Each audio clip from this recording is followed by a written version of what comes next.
தமிழ் தேசியம் பேசுறாரு. கட்சி வச்சு நடத்தல, அவர் தமிழ் தேசியம் வச்சு நடத்துறாரு. தமிழ் தேசிய அண்ணா வந்து தமிழ் தேசியத்துக்கான கோரிக்கைகளை கையில் எடுக்கிறாரு. எங்களுக்கு ஃபர்ஸ்ட் எங்க சமுதாயத்துக்கான கோரிக்கைகள் நிறைவேறணும். நாங்க அனைத்து சமுதாயத்துக்கும் சேர்ந்து போராடுறோம். நாங்க எல்லாருக்கும் பேசுறதுக்கு ஏன் சமுதாயம் மேல வந்துருச்சா அனைத்து சமுதாயத்துக்கும் சேர்ந்து நாங்க போறோம். அது கட்டாயம் எங்க சமுதாயமே கீழ இருக்கக்குள்ள ஃபர்ஸ்ட் இததான் உயர்த்த முடியும். அப்படி கிடையாது. அதுல எல்லா சமுதாய மக்களும் இருக்காங்க, எல்லா ஜாதி மக்களும் இருக்காங்க. நாங்க எங்க சமுதாயம் அதுதான் சொல்றோம். ஒன்றிணைச்சு போறோம். சாப்பாடு வேணும், நான் சாப்பிட்டுட்டு அடுத்தவங்களுக்கு கொடுக்கறேன்.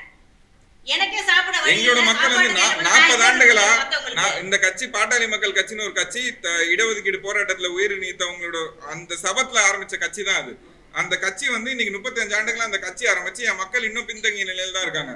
அன்னைக்கு மஞ்சப்பையை தூக்கிட்டு அந்த ராமதாஸ் அவர்கள் வந்து இன்னைக்கு பென்ஸுக்காரன் ஆடிக்காரன் அவர் தைலாபுரத்துல ஒரு தோட்டம் வச்சிருக்காரு 300 ஏக்கர்ல. வன்னியர் கல்வி அறக்கட்டளைன்னு ஒரு கல்வி அறக்கட்டளை ஆரம்பிச்சாங்க. அதுக்கு வந்து காடுவெட்டியார் அவர்கள் வந்து முழுமையா ஒரு கிராமமும் போயிட்டு எனக்கு ஒரு பொடி மண்ணும் ஒரு செங்கலும் கொடுங்க, இந்த வன்னியர்களுக்காக நான் கல்வி அறக்கட்டளை ஆரம்பிக்கிறேன்னு சொல்லி ஆரம்பிச்ச அந்த கல்வி அறக்கட்டளை இன்னைக்கு திருடி அவர் சொத்தா சேர்த்துக்கிட்டார் ராமதாஸ் அவர்கள். அவரை பத்தி பேசுறதுக்கு தான் நாங்க இங்க வந்திருக்கோம். அவர் வந்து இந்த மக்களை இன்னும் சுரண்டி தின்னிட்டு இருக்காரு. அவரோட பையனுக்கு வந்து பெட்டி சேர்க்கறதுக்கும் அவரோட சொத்து சேர்க்கறதுக்கும் அவர் பையனுக்கு ஒரு அமைச்சர் பதவி கிடைக்கணுன்றதுக்காக கூட்டணி பேசுவார். என்னென்ன டிராமா வேணாலும் போடுவார், யார் காலில் வேணாலும் விழுவார், எவ்வளவு கீழ்த்தரமா வேணாலும் ராமதாஸ் அவர்கள் போவார். அதை நாங்க வந்து எக்ஸ்போஸ் பண்றதுக்கு தான் வந்திருக்கோமே தவிர எங்களுக்கு வந்து மற்ற சமுதாயத்து மேல எங்களுக்கு எந்த காழ்ப்புணர்வும் கிடையாது. எல்லாரும் சேர்ந்து வளரலாம். ஃபர்ஸ்ட் என் சமுதாய மக்கள் 30 ஆண்டுகளா இன்னும் வந்து வட மாவட்டங்கள்ல இப்போ வந்து சென்செக்ஸ் டேட்டா அசம்பிளில ரிலீஸ் பண்ண டேட்டா படி பாத்தீங்கன்னா 17% மக்கள் வட மாவட்டங்கள்ல வந்து இன்னும் வந்து குடிசை வீட்டுல தான் இருக்காங்க. அந்த 17%ல 80% வன்னியர் மக்களா தான் இருக்காங்க. அப்படி இருக்க பட்சத்தில் நாங்களே இன்னும் கீழ்த்தங்கிய நிலையில இருக்கும்போது நாங்க எங்களுக்கான கோரிக்கைகளை முதல்ல கேட்கிறோம். நாங்க மத்தவங்க வளரக்கூடாதுன்னு சொல்ல, நாங்க சேர்ந்து வளர்றோம். ஃபர்ஸ்ட் நாங்க வளர்ந்துடுறோம்ன்றதுதான் என்னோட கோரிக்கையா இருக்கு. நான் வளரணும்ன்றதுனா நான் என்ன சொல்றேன்னா மக்கள் தொகை கணக்கெடு போயிடுங்க, எங்களுக்கு என்ன ரிசர்வேஷன் இருக்குதோ அதை கொடுங்க, அதுக்கு யார் சப்போர்ட் பண்றீங்க, அதுதான் என்னோட கேள்வி. அதை பத்தி ராமதாஸ் அவர்கள் கைவிட்டுட்டாரு. ராமதாஸ் அவர்கள் கடந்த ஒரு 6-7 மாசமா மக்கள் தொகை கணக்கெடு பத்தி எதுவுமே பேசவே இல்லை. ஜாதிவாரி கணக்கெடு பத்தி பேசல, 10.5க்கான கோரிக்கைகள் பத்தி எதுவுமே பேசல. அவர் வந்து இந்த கூட்டணி பேசுறதுக்கும் பேரம் பேசுறதுக்கும் மாறி மாறி எல்லா கட்சிகளோட வீட்டு வாசல போய் நின்றுட்டு வந்தவர் தான் ராமதாஸ் அவர்கள். அவர் எந்த இடத்துலயுமே வந்து மக்களுக்கான நலனை பத்தி ஒரே ஒரு இடத்துல கூட அவரோட கருத்து சொல்லி இன்னைக்கு கூட்டணி முடிவு பண்ணி காலையில பிரஸ் மீட் வச்சாங்க. அந்த பிரஸ் மீட்ல கூட இந்த மக்களுக்கு இது செய்வோம் நம்ம ஒரே ஒரு வார்த்தை கூட சொல்ல அவரு. இது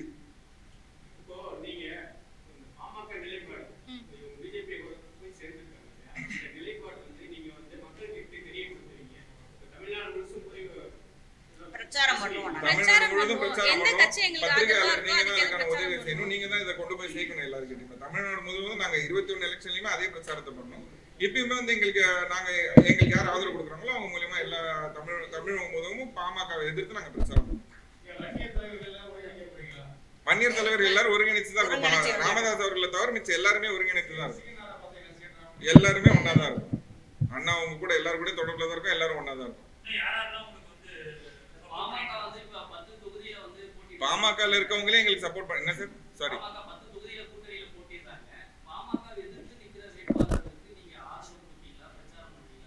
அதுதானங்க இப்ப சொன்னேன். எங்களுக்கு அதுக்கு பிளைண்டா போய் ஆதரவு கொடுக்கறது எங்களோட கருத்துன்னு இருக்குல்ல, எங்களோட கோரிக்கைகள் இருக்கு. அதுக்கு ஆதரவு கொடுக்கறவங்களோட சேர்ந்து நாங்க அவங்களை எதிர் பிரச்சாரம் பண்ணுவோம். கண்டிப்பா அவங்களுக்கு எதிர் பிரச்சாரம் பண்ணுவோம்.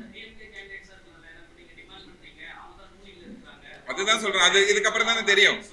இதுக்கப்புறம் தானே எல்லாமே தெரிய வரும். யார் எப்படி சப்போர்ட் பண்றாங்கன்னு இதுக்கப்புறம் தான் தெரியும். கண்டிப்பா எதிர் பிரச்சாரம் பண்ணுவோம். ஏன்னா 21 எலெக்ஷன்லயும் நாங்க அதே தான் பண்ணோம்.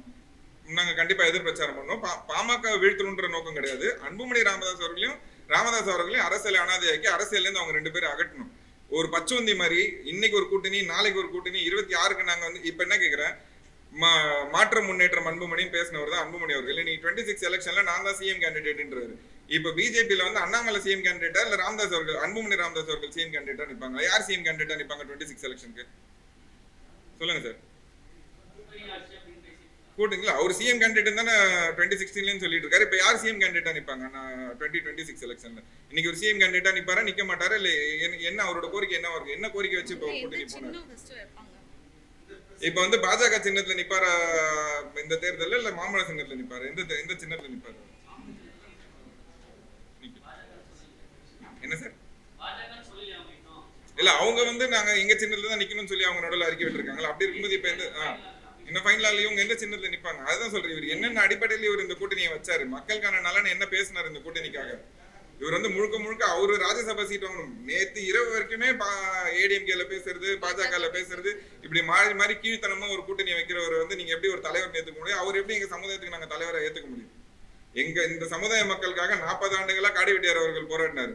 பாட்டாளி மக்கள் கட்சினா காடிவெட்டி குரு தான், காடிவெட்டி குருன்னு பேர் வந்து அது மறுபேர் வந்து பாட்டாளி மக்கள் கட்சியா தான் இருந்தது. இந்த சமுதாயத்துக்காக 30 ஆண்டுகளா அவர் போராடினாரு. 10 வருஷம் சிறையில போச்சு, 10 வருஷம் அவரோட வாழ்க்கை வந்து ஹாஸ்பிட்டல்ல போச்சு. நான் கேள்வி கேட்காம இந்த ராமதாஸ் அவர்களையும் அன்புமணி ராமதாஸ் அவர்களையும் யார் கேள்வி கேட்பாங்க? எல்லா நிர்வாகிகளும் எங்களுக்கு ஆதரவு இருக்காங்க. அதனால தான் நான் தைரியமா உட்காந்து பேசுறேங்க. எல்லாருமே ஆதரவா இருக்கிறதுனால தான் நான் தைரியமா வந்து அவங்களை எக்ஸ்போஸ் பண்ணி பேசுறேன்.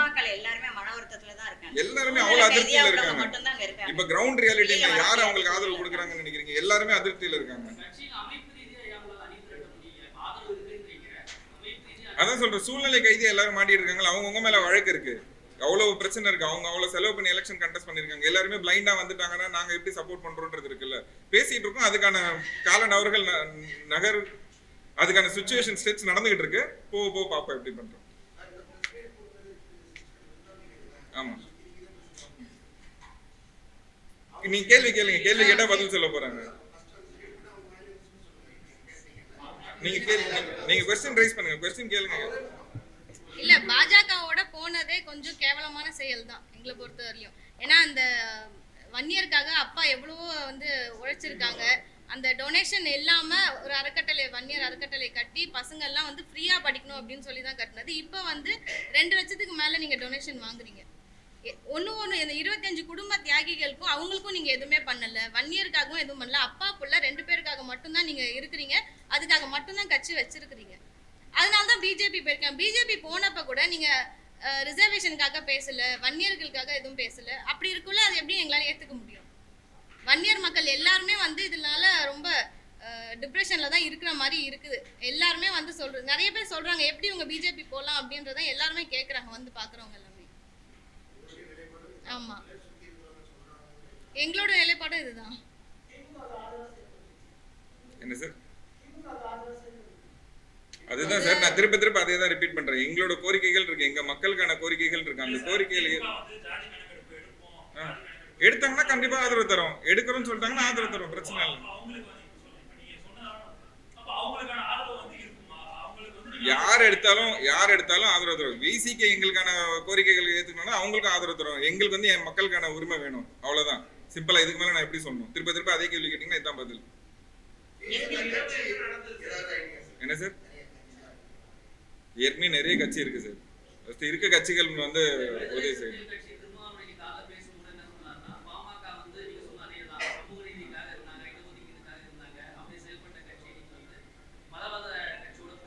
ஆமா, மதவாதத்துக்கு வந்து எதிராக இருந்தவர் ராமதாஸ் ஐயா அவர்கள்.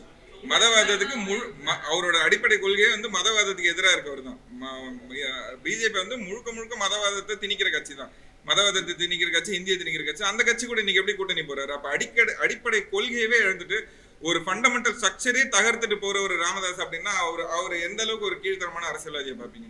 பாதகம் செய்பவரை கண்டால் நாம் பயங்கொள்ளலாகாது பாப்பா, மோதி மிதித்து விடு பாப்பா, அவர் முகத்தில் உமிழ்ந்து விடு பாப்பா.